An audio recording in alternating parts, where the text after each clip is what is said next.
welcome to Nayumi Cee channel, where I will be sharing with you the latest and most comprehensive coverage of the Civil Service exam sub-professional level here in the Philippines. So if you're looking to ace the exam and kickstart your career in the government sector, then you've come into the right channel. Today's video, I'll be sharing with you the coverage of the exam, including the topics that you need to focus on studying. So sit back, relax, and get ready to take your first step into achieving your career goals. Let's begin. Civil Service Examination coverage for sub-professional level. This is an updated version. So in English and Filipino, we have 165 items in total, pero more in English kesa sa Filipino.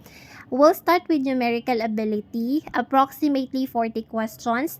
Verbal ability, approximately 60 questions, including yung 20 item na personal questions. We also have clerical ability, approximately 40 questions, and general information, approximately 25 questions. If you will add those together, 165 items yan all in all. Ngayon, iisa-isahin natin tong apat na categories na to, so make sure to stay tuned. Okay, we'll start with what is numerical ability. Naniniwala kasi ako na mahalagang matutunan natin kung ano yung definition ng isang subject area para mas maunawaan natin. So, numerical ability is one of the main components of the Civil Service exam for sub-professional level here in the Philippines. So the purpose of this test is to assess your ability to perform basic mathematical operations accurately and efficiently, which is a crucial skill in many government jobs. So aware naman tayo sa ganito, 'di ba? Ngayon, importanteng malaman natin kung ano yung specific topics na kailangan mong pag-aralan under numerical ability. So, iisa-isahin natin yan. So, you can take note of this. The first one is arithmetic operation. So, this include addition, subtraction, multiplication, and division of whole numbers, fractions, decimals, and percentages. So, I have a video related to this. So, ilalagay ko na lang yung link sa description. Next is problem solving. So, solving word problems involving arithmetic operations, ratios, proportions, and basic algebraic equations.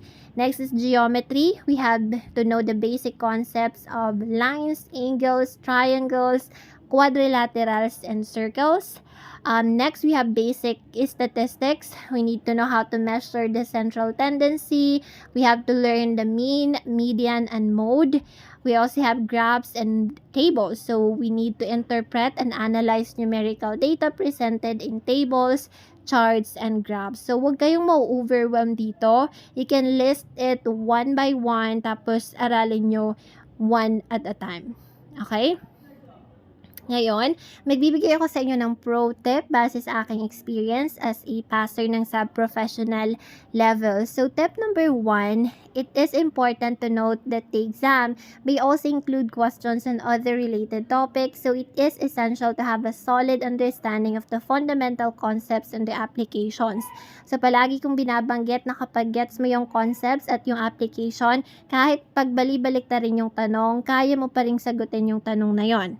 Okay, so mahalaga din na mag-research ka ng iba pang related na topics about dito. So, tip number 2 is review past exam questions and take practice exams can help you identify the areas that you need to focus on and improve your chances of passing the exam. So, meron po akong binibentang practice test booklet. Ilalagay ko yung link ng booklet na yun sa description box kung gusto mo mag-avail para makapag-practice ka ng mock exam. Okay? Now, we'll proceed with verbal ability. Ano nga ba ang verbal ability?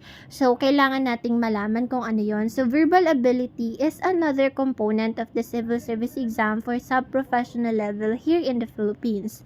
So, this is a test to know your ability to understand and use the English language effectively. So, the exam may include questions on grammar, vocabulary, reading comprehension, and logical reasoning.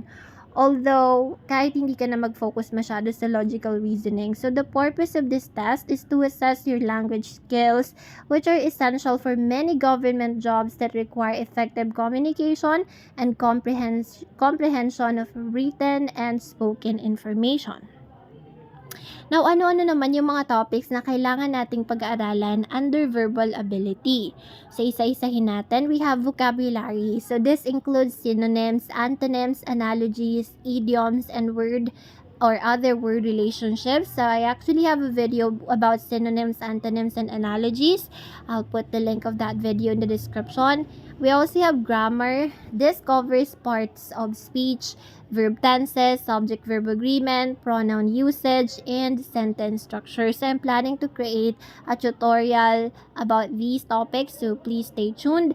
Reading comprehension. So this assesses your ability to read and understand written material, including passages, paragraphs, and sentences. I'll also create a video about tips on how to ace questions related to reading comprehension. Next is spelling. So this tests your ability to spell words correctly. At sa sub-professional level lang to available, wala nito sa professional level. So we also have English usage. So this covers commonly misused words, grammar rules, and conventions in English. So again, huwag kayo ma-overwhelm sa dami ng questions or topics, isa-isahin lang natin. I have a pro tip for you. So, tip number 1, to prepare for the verbal ability section of the exam, you can use study materials such as grammar and vocabulary books, English language textbooks, and online practice tests. So, if ever na bibili kayo ng practice test booklet sa akin, I can give you free reviewers pa. So, tip number 2, it's also a good idea to read widely and practice your English language skills in everyday conversation and writing. So, I have a video about the books that I read para ma-improve yung vocabulary ko. I'll put the link of that video in the description below. Now, what is clerical ability? So, alamin natin kung ano yung definition niya. So, clerical ability is one of the sections of the Civil Service exam for sub-professional level here in the Philippines. It measures an individual's, which is your ability to perform basic clerical tasks such as filing, sorting, and encoding information accurately and efficiently. Now, ano-ano yung mga topics na kailangan mong pag-aralan under clerical ability? So, isa-isahin ulit natin. We have filing. So, this tests your ability to organize and file documents in alphabetical, numerical, or chronological order. So, I have a video about filing rule. I'll also put the link of that video in the description. So, clerical operations naman tayo. So, this assesses your knowledge of basic office procedures such as answering phone calls, taking messages, and handling correspondence. Next is proofreading. So this tests your ability to spot errors in written materials such as spelling, grammar, and punctuation errors. Next is coding. This evaluates your ability to assign codes to different types of information such as customer names, addresses, or products. And lastly is data entry. So this assesses your ability to enter data accurately and efficiently into a computer or other electronic system. Okay, ngayon alamin naman natin ang aking pro tip pagdating dito. So, tip number 1, to prepare for the clerical ability section of the exam, you can use study materials such as clerical aptitude books, practice tests, and online tutorials, which we have tons of that online. Tip number 2 is you can also practice basic clerical tasks in your everyday work or volunteer activities to improve your skills. So, if you're working in an office, you're probably doing clerical jobs already. So, proceed na tayo sa last, which is the general information. So, the general information section of the Civil Service exam for sub-professional level here in the Philippines tests your knowledge on various topics, including Philippine Constitution, Code of Conduct and Ethical Standards for public officials and employees, which I have videos for both, peace and human rights issues and concepts. We have environmental management and protection, current events, and of course, latest trends here in the Philippines. So, latest trends. So, the general information section is also designed to assess your understanding and awareness of important issues and events that are relevant sa ating bansa. So, it may cover topics related to history, geography, politics, culture, economics, and social issues. So, ano-ano nga ba yung mga topics na kailangan nating pag-aralan under general information? So, we have Philippine Constitution. So, this includes the fundamental principles, structures, and processes of the Philippine government, Code of Conduct and Ethical Standards for Public Officials and Employees. So, this covers the ethical standards and values that public officials and employees must uphold while serving the country. We have peace and human rights issues and concepts. So this covers the current issues and concepts related to peace, human rights, and social justice in the Philippines. We also have environmental management and protection. So this includes the laws, policies, and programs related to environmental protection and management here in the Philippines.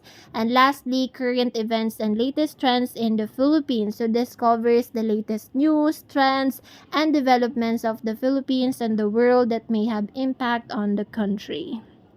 So here are my pro tip about general information. So to prepare for the general information section of the exam, you can use study materials such as review books, news articles, and online resources that covers the topics mentioned in the previous slides. So tip number 2, it is important to stay updated with current events and latest trends in the Philippines by reading newspapers, watching news, and following social media accounts of reliable sources.